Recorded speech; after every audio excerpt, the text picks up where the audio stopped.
Digital marketing career ஒரு ஜாப்னு வரும்போது எல்லாருமே யோசிக்கக்கூடிய விஷயம் எந்த சைடு போனால் நம்மளால க்ரோ ஆக முடியும். Either marketing agency or else in house marketing team. இந்த வீடியோ இந்த ஒரு டாபிக் ரிலேட்டடாக தான் இருக்க போகுது. மார்க்கெட்டிங் ஏஜென்சி வந்து ப்ரிஃபர் பண்ணலாமா or else in house marketing team வந்து ப்ரிஃபர் பண்ணலாமா? ரெண்டுத்துலையும் இருக்க pros cons, career growth, responsibilities, salaries, work culture இது எல்லாமே வந்து டீகோட் பண்ண போகிறோம். பிஃபோர் தட் என்னை பற்றி சொல்லணும்னா திஸ் இஸ் மசர், a full stack digital marketeer. Marketing ஏஜென்சிலேயே ஒர்க் பண்ணியிருக்கேன், இன்ஹவுஸ் மார்க்கெட்டிங் டீம்லேயே ஒர்க் பண்ணியிருக்கேன், 25+ இண்டிவிஜுவல் பிராண்ட்ஸ் அண்ட் பிஸ்னஸஸ் கூட ஒர்க் பண்ணியிருக்கேன். இந்த வீடியோ ஃபுல் அண்ட் ஃபுல் என்னோட personal experience and few of my colleagues கூட இன்ட்ராக்ட் பண்ணி காமன் பாயிண்ட்ஸ் தான் ஃப்ரேம் பண்ணியிருக்கேன். So let's get started. First, workload and responsibility. நீங்க ஒரு ஏஜென்சில ஒர்க் பண்றீங்கன்னா உங்களோட ரெஸ்பான்சிபிலிட்டி ரொம்பவே அதிகமா இருக்கும். வை? பிகாஸ் நீங்க ஒரு டொமைன்ல வந்து ஒர்க் பண்றத தாண்டி different domains and different clients கூட ஒர்க் பண்ணுவீங்க.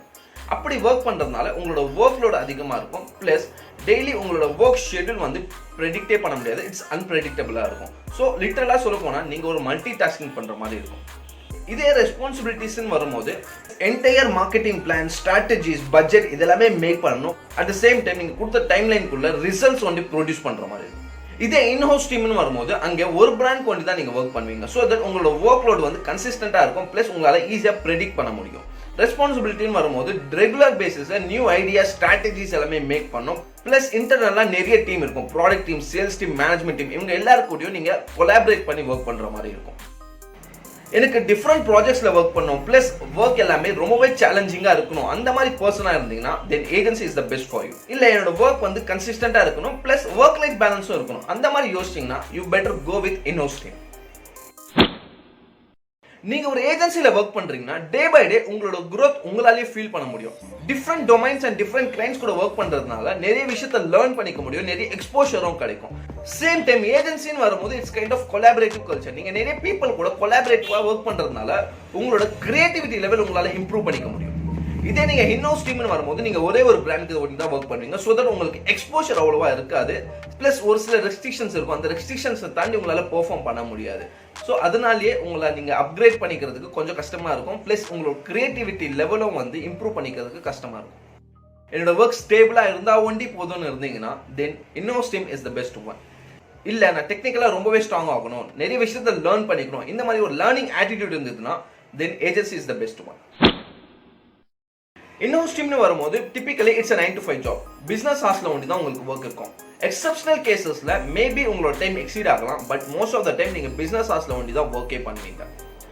பட் ஏஜென்சியை பொறுத்த வரைக்கும் it's totally opposite. You should be flexible with your working hours.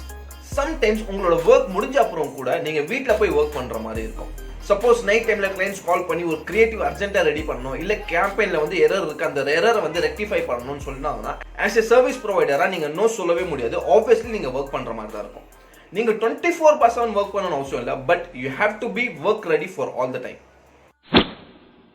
Agency is a place of creativity. எப்பவுமே அந்த ஒரு வைப் இருக்கும். ஒர்க் கல்ச்சர்னு வரும்போது ரொம்பவே கிரியேட்டிவ் அண்ட் எனர்ஜெட்டிக்கா இருக்கும். ஸோ நிறைய ஒர்க் ஷாப்ஸ் அண்ட் ட்ரைனிங்ஸ் எல்லாமே கண்டக்ட் பண்ணுவாங்க. ஸோ அது மூலமா நிறைய எக்ஸ்போஷர்ஸ் நம்மளால கெயின் பண்ணிக்க முடியும். But agency works on the principle of hire and fire culture. உங்களோட ஒர்க் தி பெஸ்டா இல்லைனா ஈஸியாக உங்களை ஃபயர் பண்ணிடுவாங்க. பட் இன்ஹவுஸ் டீம் பொறுத்த வரைக்கும் அந்த பிசினஸ்க்கு ஏற்ற மாதிரி தான் அவங்க ஒர்க் கல்ச்சரே இருக்கும். ஈவன் தோ அவங்க ஒர்க் ஷாப்ஸ் அண்ட் ட்ரைனிங்ஸ் எல்லாமே ப்ரொவைட் பண்ணாலும் ஏஜென்சி அளவுக்கு அப்டேட்டடா இருக்காது. ஒர்க் கல்ச்சர்னு வரும்போது ரொம்பவே கம்ஃபர்டபுள் அண்ட் ஸ்டேபிளா இருக்கும். அண்ட் தென் ஈஸியாக உங்களை ஃபயர்லாம் பண்ணிட மாட்டாங்க. ஏஜென்சில ஏர்ன் பண்றதை விட இன்ஹவுஸ் டீம்ல ஒர்க் பண்றீங்கன்னா உங்களால அதிகமா ஏர்ன் பண்ண முடியும். பட் ஒரு ரியாலிட்டி என்னன்னு கேட்டீங்கன்னா ஏஜென்சில இனிஷியலா சேலரி கம்மியா இருந்தாலும் நீங்க பெட்டரா பெர்ஃபார்ம் பண்ணீங்கன்னா உங்களோட ப்ரொமோஷன் ஹைக்ஸ் எல்லாமே ஷார்ட் பீரியட் ஆஃப் டைம்ல உங்களால அச்சீவ் பண்ண முடியும். இன்ஹவுஸ் டீம்ல ஸ்டார்டிங்கே சேலரி அதிகமா கொடுத்தாலும் லாங் டேர்ம்ல பார்க்கும்போது உங்களோட ப்ராக்ரஷன் அஃபெக்ட் ஆகும். வெல், என்னோட ஒர்க் ரொம்பவே ஸ்டேபிளா இருக்கணும், ஒர்க் லைஃப் பேலன்ஸும் இருக்கணும், ரொம்ப ப்ரெஷரும் இருக்கக்கூடாது, மினிமல் ஜாப் செக்யூரிட்டியும் இருக்கணும், பிளஸ் சேலரி அதிகமாகவும் இருக்கணும். இந்த மாதிரி ஒரு டைப் ஆஃப் பர்சனா இருந்தீங்கன்னா நீங்க இன்ஹவுஸ் டீம்ல ஜாயின் பண்றது தான் தி பெஸ்ட் ஆப்ஷன். இல்ல எனக்கு சேலஞ்சஸ்னாலே பிடிக்கும், டிஃப்ரெண்ட் இண்டஸ்ட்ரீஸ்ல ஒர்க் பண்ணணும், நிறைய விஷயத்தை லேர்ன் பண்ணிக்கணும், டெக்னிக்கலா ஸ்ட்ராங் ஆகணும், ஃபன் அண்ட் ஹசல் கல்ச்சரும் இருக்கணும், இந்த மாதிரி லேர்னிங் ஆட்டிடியூட் பர்சனா இருந்தீங்கன்னா you better go with agency. Suppose இப்போதான் நீங்க டிஜிட்டல் மார்க்கெட்டிங்லயே உங்களோட கெரியர் ஸ்டார்ட் பண்றீங்கன்னா பெட்டர் ஏதோ ஒரு ஏஜென்சில இன்டர்னா ஒரு கப்பல் ஆஃப் மந்த்ஸ் வந்து ஒர்க் பண்ணுங்க. அதுக்கப்புறம் உங்களோட கெரியர் பார்த்து வந்து டிசைட் பண்ணுங்க. மேபி ஏஜென்சில போலாமா ஆர் எல்ஸ் இன்ஹவுஸ் டீம் போய் ஒர்க் பண்ணலாமா. வை பிகாஸ் இன்னைக்கு இன்ஹவுஸ் டீம்ல கூட பாத்தீங்கன்னா ப்ரீவியஸ் ஏஜென்சி எக்ஸ்பீரியன்ஸ் இருக்கான்னு சொல்லி எதிர்பார்க்கறாங்க. சோ ஒரு ஏஜென்சி எக்ஸ்பீரியன்ஸ் வந்து ரொம்பவே மேண்டேட்டரியா இருக்கு இன்னைக்கு இருக்க ஒரு சிச்சுவேஷன்ல. Well it's time for you. நீங்க எந்த சைட் கம்ஃபர்டபுளா ஃபீல் பண்ணுவீங்க? Agency side or else in-house team side?